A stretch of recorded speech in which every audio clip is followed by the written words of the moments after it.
নাসার গবেষণাগারে আয়োজিত ইন্টারন্যাশনাল এয়ার অ্যান্ড স্পোর্টস প্রোগ্রামে ডাক পেলেন কাকদ্বীপের এক ছাত্রী। মার্কিন যুক্তরাষ্ট্রের অ্যালবাম নাসার গবেষণায় আয়োজিত ইন্টারন্যাশনাল এয়ার অ্যান্ড স্পোর্টস প্রোগ্রামে যোগ দিতে চলেছেন কাকদ্বীপ সুভাষনগরের বাসিন্দা ঋত্বিকা মাইতি। বর্তমানে তিনি কলকাতার সেন্ট জেভিয়ার্স কলেজের তৃতীয় বর্ষের ছাত্রী। রসায়নবিদ্যা নিয়ে স্নাতক করেছেন। গত ফেব্রুয়ারি মাসে ভারত মহাকাশ গবেষণা কেন্দ্রে ইসরোর আলোচনা সভাতে ঋত্বিকা ডাক পেয়েছিলেন। সেখানেই তার মৌলিক ভাবনা তুলে ধরেছিলেন। এবার নাসার বিজ্ঞানীদের সামনে মহাকাশ গবেষণা সম্পর্কে ঋত্বিকা তার মৌলিক ভাবনা তুলে ধরবেন। জানা গিয়েছে, মার্কিন সংস্থা এক্সা এরোফোর্স আয়োজিত এক অনুষ্ঠানে নাসার বিজ্ঞানীরা মহাকাশ গবেষণা সম্পর্কে তরুণ ছাত্রছাত্রীদের হাতে কলমে শিক্ষাদান করাবেন। পাশাপাশি মহাকাশ গবেষণার সম্পর্কে বিজ্ঞানীরা তরুণ ছাত্রছাত্রীদের কাছ থেকে মৌলিক ভাবনার কথা শুনবেন। ইতিমধ্যে ঋত্বিকা মহাকাশের গবেষণার বিষয় নিয়ে মৌলিক ভাবনা তুলে ধরে একটা প্রবন্ধ লিখেছেন।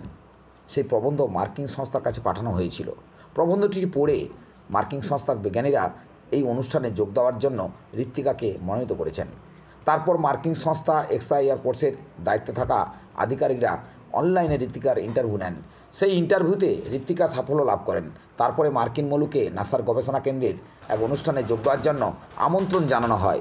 মার্কিন সংস্থার পক্ষ থেকে গত কয়েকদিন আগেই এই আমন্ত্রণপত্র পাঠানো হয়েছে। এই বিষয়ে ছাত্রী ঋত্বিকা মাইতি বলেন, তবে কিভাবে নাসার এই অনুষ্ঠানে যোগ দেবেন ঋত্বিকা তা নিয়ে চিন্তিত মাইতি পরিবার। ঋত্বিকার বাবা বিশ্বজিৎ মাইতি বলেন, এই অনুষ্ঠানে যোগ দিতে গেলে কমপক্ষে 7 লক্ষ টাকার প্রয়োজন রয়েছে। আমি পেশায় একজন শিক্ষক। মধ্যবিত্ত পরিবারের পক্ষ থেকে এই খরচ বহন করা খুবই কষ্টসাধ্য। জানি না কিভাবে ঋত্বিকার স্বপ্ন পূরণ হবে।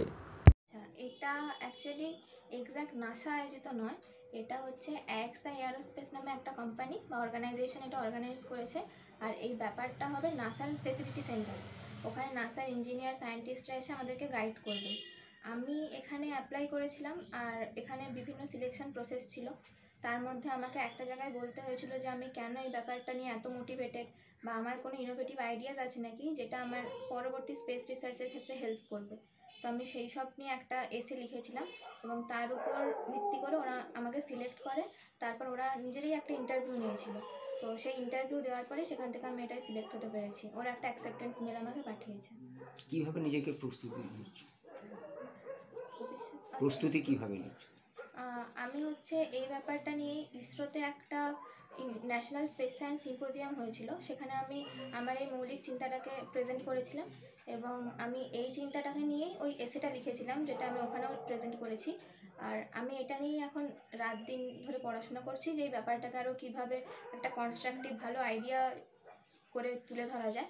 আমি এটাকে ওখানে ভালো করে আরও প্রেজেন্ট করতে চাই, যাতে আমি আমার দেশকে ভালোভাবে প্রেজেন্ট করতে পারি। এটাই মূল লক্ষ্য এখন। মোটামুটি কতটা তুমি উৎসাহিত, বা এটা এই মুহূর্তে কি জায়গায় দাঁড়িয়ে? এটা পাওয়ার জন্য তো আমি অনেক দিন ধরেই চেষ্টা করছিলাম। আমি এটা কিভাবে অ্যাপ্লাই করা যায়, আসলে এখানে তো তেমন গাইড করার কেউ নেই। তো আমি ইন্টারনেট দেখেই নিজেই সব কিছু পড়াশোনা করে এটা অনেক দিন ধরেই চেষ্টা চালাচ্ছিলাম। তো মানে অ্যাটলিস্ট আমি অ্যাপ্লাই করতে পেরেছি, আর ওখানে আমি সিলেক্টেড হয়েছি। তো আমার দিক থেকে আমি খুবই এক্সাইটেড, খুবই খুশি। কিন্তু একটা আক্ষেপের জায়গাও আছে, কারণ টাকার অঙ্কটা অনেকটাই বেশি। তো আমাদের মতো ফ্যামিলির পক্ষে এটা এক্ষুনি অ্যাভেল করা অতটা পসিবল নয়। তাই যদি কোনো পোটেনশিয়াল স্পন্সর এগিয়ে আসে বা গভর্নমেন্ট থেকে যদি কোনোভাবে সাহায্য পাওয়া যেত, তবে খুবই ভালো হতো। মানে অ্যাটলিস্ট আমার স্বপ্নটাই পূরণ করতে পারতাম ওখানে গিয়ে। মানে এখনো কি পুরো বিষয়টা দোলাচলে আছে বলে মনে করছো? হ্যাঁ, স্পন্সর যদি না পাওয়া যায় তাহলে আমার পক্ষে যাওয়াটা খুবই কঠিন হয়ে যাবে। মানে অতটা টাকা আমার একার পক্ষে জোগাড় করা পসিবল না। স্পন্সরের খুবই দরকার। পরিবার থেকে কীরকম তোমাকে সাপোর্ট দেওয়া হচ্ছে? পরিবারের সবাই তো খুবই খুশি, এবং ওনারাও অনেক চেষ্টা করছেন। মুখে না বললেও আমি তো বুঝতে পারি যে ভেতরে ওনাদেরও একটা এই ব্যাপার নিয়ে টেনশন কাজ করছে যে স্পন্সর পাওয়া যাবে কি যাবে না।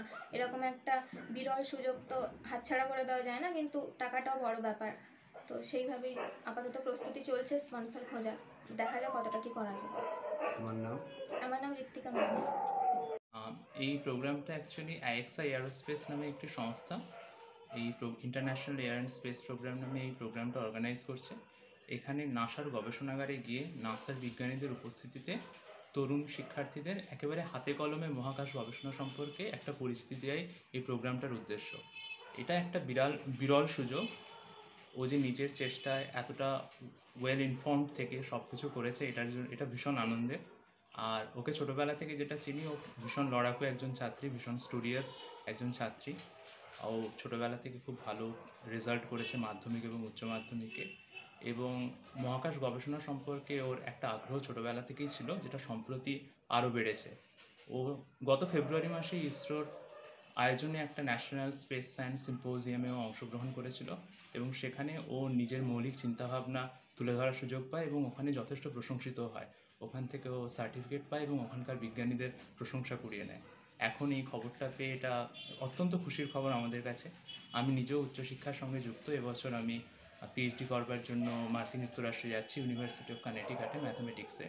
তো আমাকে পাঠানোর পেছনেও বাড়ির কিছুটা হলেও একটা আর্থিক খরচ হয়েছে। আর আবার সঙ্গে সঙ্গে বোনেরও এটা এসেছে। আমাদের মতো মধ্যবিত্ত পরিবারের ক্ষেত্রে আর্থিক চাপ একটা আছে, কিন্তু আনন্দও আছে। আর আশা করব এই একটা সুযোগে কোনো সরকারি বা বেসরকারি সংস্থা ওকে সাহায্য করবে, এটাই আমাদের কাছে আশাবাদী আমরা এই ব্যাপারে। তোমার নাম? আমার নাম সৌরজ্যোতি মাইতি। তো ছোটোবেলা থেকে ও স্টুডিয়াস ছিল, মানে পড়াশুনো করতো, এমনি বাদবাকি সময় গান বাজনা গল্পের বই পড়তো। এবং মানে আর আমাদের বাড়িতে একটা আছে, বাইরে মানে কোথাও যাওয়া যে নেই, ঘরের মধ্যেই সব কিছু। এটা ছোটো থেকেই এইভাবেই মানুষ হয়েছে। তা ও নাসার একটা ডাক পেয়েছে, যেটা আমরা শুনতে হ্যাঁ, পাচ্ছি। তো হ্যাঁ, হ্যাঁ। এটা নিয়ে কি বলবেন, কতটা আমরা উৎফুল্ল? না, এটা তো খুবই আনন্দের খবর। ও তো নিজে ওইগুলোতে আগ্রহী খুব, তাই ও নিজে সমস্ত কিছুই করে। হঠাৎ যখন খবরটা পেলাম ভালোই লাগছে, কিন্তু তারপর যখন দেখলাম যে বিরাট অ্যামাউন্ট একটা খরচ আছে, ওটা তো আর আমাদের পক্ষে বিয়ার করা সম্ভব নয়, আমরা সাধারণ মধ্যবিত্ত পরিবার। এটা যদি কেউ মানে কোনো সংস্থা বা কোনো সরকারি যদি সাহায্য আমরা পাই, তাহলে মেয়ে পাঠাতে পারবো। নাহলে আদৌ যেতে পারবে কিনা সেটাই নিয়ে আমাদের সন্দেহান আছে, যে ও মানে পারবে কিনা। আর্থিক চাপটা এতটাই চাপটা, বেশি হ্যাঁ, যে হ্যাঁ, হ্যাঁ। মানে আনন্দের মধ্যেও একটা দুঃখ তো অবশ্যই আছে। মানে হ্যাঁ, কেউ যদি কেউ না এগিয়ে আসে তাহলে তাহলে এটা কতটা। সম্ভবই নয়। হ্যাঁ। আপনার নাম? রীতা মাইতি। আমি বিশ্বজ্যোতি মাইতি, ঋত্বিকার বাবা। ও যে সুযোগটা পেয়েছে মহাকাশের গবেষণার ক্ষেত্রে নাসায়, সেখানে ওর অনেক দিনেরই প্রত্যাশা ছিল। সেই অনুযায়ী ও তার নিজের প্রচেষ্টায় বিভিন্ন নেট ঘেঁটে ইসরোতে সফল হওয়ার পরে নাসাতে পৌঁছায় এবং নাসা ওকে আবার সিলেক্ট করে। কিন্তু এর এই সুযোগটা আমরা খুব আনন্দিত। স্কুল শিক্ষক, প্রতিবেশী, পিতামাতা হিসেবে আমাদের কাছে খুব গর্বের, আনন্দের। কিন্তু একটা বিষয় আমার কাছে খুব চাপের। ওখানে যে 1 সপ্তাহ ব্যাপী ওদের ট্রেনিং পিরিয়ড হবে, ওখানে যে খরচাটা ওটা আমার কাছে খুব বাড়েন। একজন স্কুল শিক্ষক হিসেবে এই মুহূর্তে বহন করা আমার পক্ষে খুব কষ্টকর। আনুমানিক প্রায় 7 লক্ষ টাকা খরচ হবে। আমার মনে হয়েছে, আমরা খোঁজখবর নিয়ে যেটা দেখেছি ছাত্রী হিসেবে, আমাদের রাজ্য থেকেও প্রথম এই সুযোগটা পেয়েছে। এর আগে কেউ কখনো এই প্রোগ্রামে অংশগ্রহণ করার সুযোগ পায়নি। তাই রাজ্য সরকার যদি কিছু হেল্প করেন এই বিষয়ে, আমি খুব উপকৃত হই।